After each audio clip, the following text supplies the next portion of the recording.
The Constitution for the United States of America was intended by its framers to limit the powers of the federal government, establish justice, ensure domestic tranquility, and secure the blessings of liberty to themselves and their posterity. In the formation of our nation's federal government, they sought to protect the unalienable rights of every American to life, liberty, and property, which come to us, by the way, not from any government, but from the Creator, who etched them, as with a sunbeam, into the laws of nature itself. Unalienable rights are natural rights, the birthright of all free human beings. The Constitution is merely every American's personal guarantee that these and other eternal rights would remain unalienable, meaning they cannot lawfully be separated from us under any circumstances because they are ours forever. In fact, such rights would not ever be separated from us by any legitimate government that is lawfully functioning in accordance with the stated purposes of its own existence. After all, those purposes, which are set out quite clearly within our nation's Constitution, limit the powers of government and secures the rights of the American people forever, at all times and under all circumstances. Yet today, through stealth and distraction, and by way of fear-based jingoism that's continuously propagandized to an emergency-managed public, radical left-wing extremists have managed to hijack the federal government.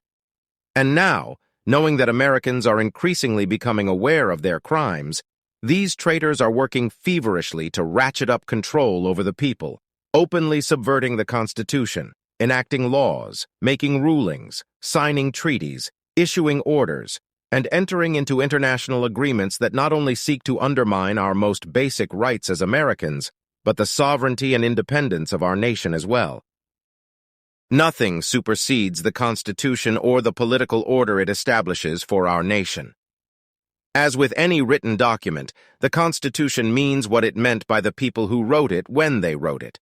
It is the supreme law of the land, and it cannot lawfully be changed, abrogated, or superseded except by a duly ratified article of amendment that has been lawfully adopted by 3/4 of the state's legislatures in accordance with the provisions set out in Article 5 of the Constitution. Therefore, any law, any regulation, any order, any treaty, any agreement, or any judicial ruling that would otherwise presume to prejudice individual rights or liberty interests, which are secured or granted by the Constitution, or which would surrender or transfer powers that are delegated by the Constitution, should rightly be considered an usurpation, which must be ignored by everyone as an illegitimate dictate of an illegitimate government.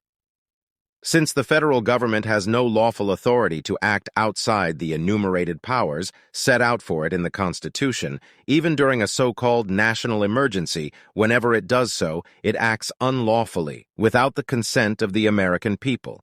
It acts as an occupational government. And whenever the federal government no longer appears to be bound by our nation's Constitution, then it's no longer a government of, by, and for the people. It's something else, something different, something which is extremely dangerous, not only to the people of this country, but perhaps to every human being living on this planet. As far as the law is concerned, any politician or government employee who has taken the oath of office and who attempts to enact, implement, enforce, or prosecute laws which are clearly aimed at, or which have the effect of, subverting the Constitution, the very foundation of our nation, that person is not only guilty of violating their sacred oath of fealty to the Constitution, which makes them immediately unfit for public service, they are also subject to prosecution for a wide range of crimes, including, but not limited to, perjury of oath, subversion, and/or treason. We don't need to wait around for the Supreme Court to tell us, as they did in the landmark case, Marbury versus Madison, and scores of others since, that any law that is repugnant to the Constitution is void. We don't even need them to reassure us, as they repeatedly have, that our federal government is bound by the Constitution. We already know this as well, which is why non-compliance with unconstitutional laws, especially those which are aimed at disarming the people, has now become the solemn duty of all freedom-loving Americans. What is the militia? It is we, the people. Every American must have the right to keep and bear arms, because as the Constitution reminds us, it's necessary to the security of a free state. That reminder, which is set out in the prefatory clause of the Second Amendment, explains why there's an operative clause prohibiting any interference with that pre-existing right of the people. The framers fully understood the lessons of history and recognized from their own experience that our unalienable right to keep and bear arms in defense of ourselves, our families, and our free state was the one right which would ultimately serve the American people as the guardian of all others. History teaches us that every evil tyrant who has ever left the filthy imprint of his boot upon the face of humanity had to promulgate laws which were aimed at disarming the people of his country. Hitler did it, Stalin did it, Mao did it, as well as many others. Why?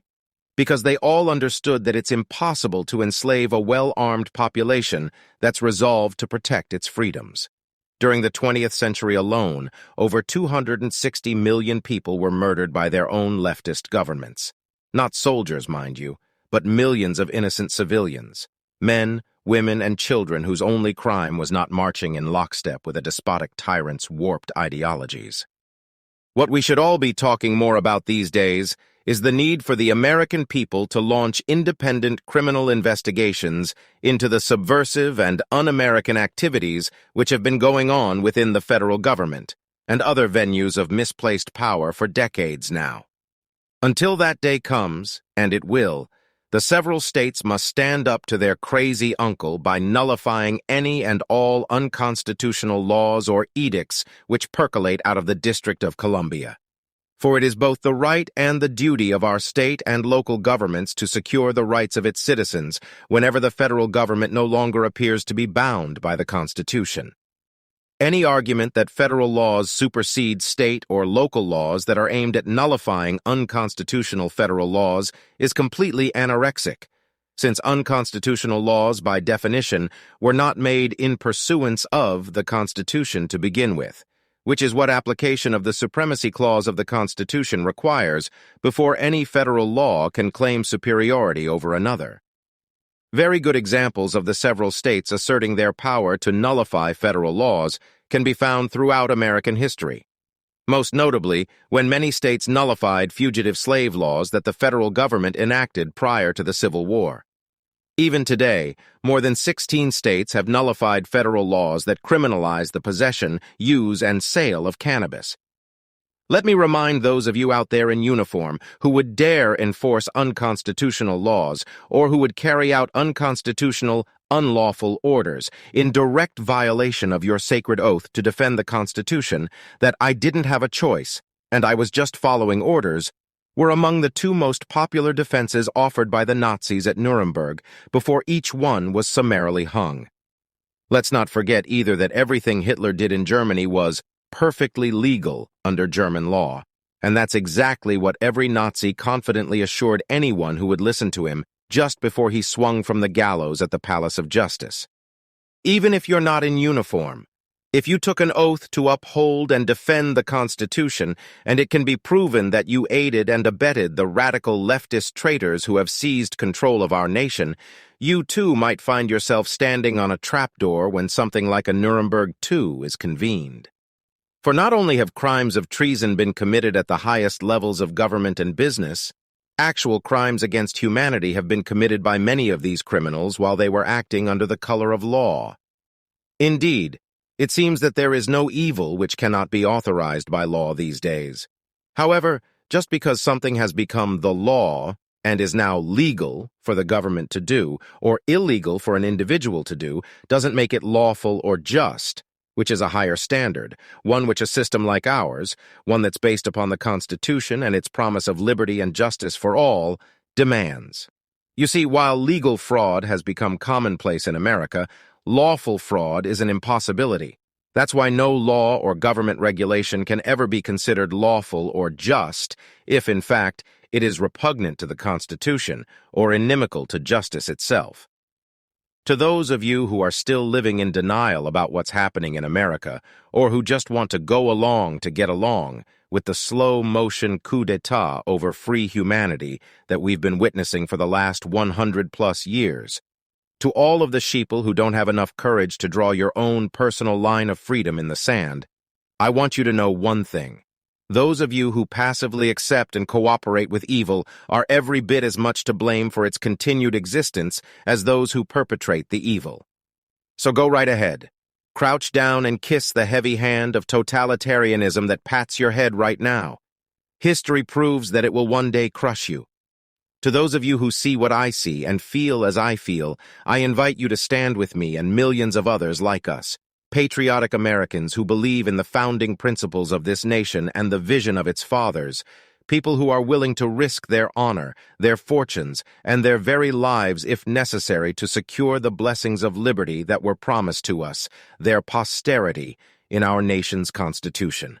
Together, we can defeat these tyrants, bring the traitors to justice, and put our country back on the path of freedom and independence that was laid for us so long ago. All we have to do is let the traitors hear us say no for a change, and let them hear us say it loudly, both in our words and our deeds, as we trust the consequences to God.